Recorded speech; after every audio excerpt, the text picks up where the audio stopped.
ஆங்கில பழமொழி ஒன்று உள்ளது. உண்மையை கேட்க விரும்பாதவனை விட பெரிய செவிடனும் இல்லை. உண்மையை பார்க்க விரும்பாதவனை விட பெரிய குருடனும் இல்லை என்று இந்த வசனம் நமக்கு கூறுகின்றது.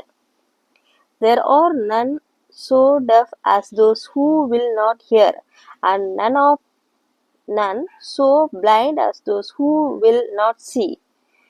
இது அப்படியே இந்த வசனத்திற்கு ஒப்பாக இருக்கின்றது.